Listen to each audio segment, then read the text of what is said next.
আসসালামু আলাইকুম সবাইকে। আজকে এসেছি একটা রেস্টুরেন্টে যেটা থাইল্যান্ডের পাতায়াতে অবস্থিত।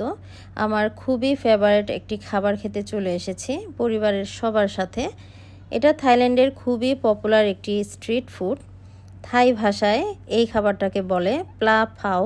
বেসিক্যালি এটা হচ্ছে একটা গ্রিল ফিশ, টোটালি একটা ডিফারেন্ট স্টাইলে করা থাকে এবং কিভাবে করে এই গ্রিলটা সেটা আমি পরে বলছি। এটার সাথে থাকে 2-3 রকমের সস।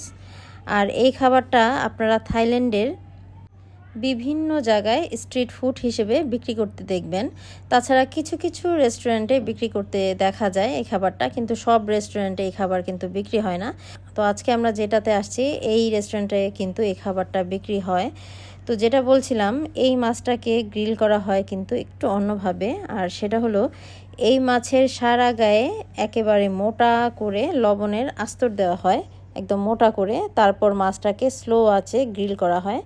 এর মধ্যে আর কিচ্ছু দেয় না, শুধুমাত্র মোটা একটা লবণের আস্তর দিয়ে মাছটাকে স্লো আঁচে গ্রিল করা হয়। এতে করে মাছের ভিতরে প্রপার লবণটা ঢোকে, মাছটা খেতে খুব ভালো লাগে। মাছের ভেতরের যে ময়েশ্চারটা এটা একেবারে ইনটেক্ট থাকে, আর মাছের যে প্রপার ফ্লেভারটা সেটা কিন্তু খুব পাওয়া যায়, আর খেতে দারুণ লাগে।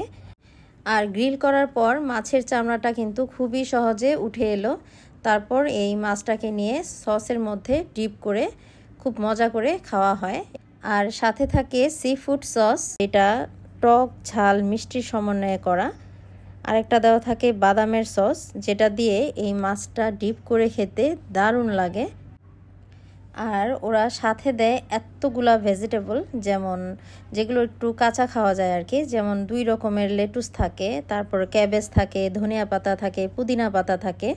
তো এই সব ফ্রেশ ভেজিটেবলগুলো দিয়ে ফিশ গ্রিলটা সস দিয়ে ডিপ করে খেতে সেই লাগে। আপনারা যারা থাইল্যান্ডে ঘুরতে আসেন তারা এই খাবারটা ট্রাই করে দেখতে পারেন একবার করে হলেও। আশা করি আপনাদের কাছেও ভালো লাগবে। আর বিশেষ করে যারা মাছ খেতে ভালোবাসেন তাদের জন্য তো একটা আদর্শ খাবার আমি বলবো।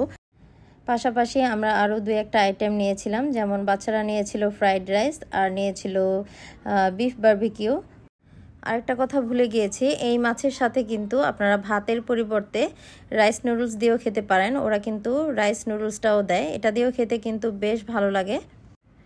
আর আগেই বলে রাখছি, এটা কিন্তু কোনো হালাল রেস্টুরেন্ট না, এটা নন মুসলিম একটি রেস্টুরেন্ট, বাট থাই ফুডের রেস্টুরেন্ট। আর যেহেতু আমরা এখানে ফিশ খেয়েছি, আর এই মাছটার সাথে অন্য কিছু আসার কোনো প্রশ্নই আসে না। এই ছিল রেস্টুরেন্টের আউটভিউ লুকটা। তো এই ছিল আমার ছোট্ট একটি রিভিউ। আশা করি আপনাদের কাছে ভালো লেগেছে। আর ভালো লাগলে অবশ্যই একটি শেয়ার করে দিবেন, লাইক কমেন্ট করে আপনাদের মন্তব্য জানাতে পারেন। তো আজকে এখানেই বিদায় নিচ্ছি, পরবর্তীতে অন্য আরেকটি ব্লগে হাজির হবে ইনশাল্লাহ। সে পর্যন্ত সবাই খুব ভালো থাকুন, নিরাপদে থাকুন। আল্লাহ হাফেজ।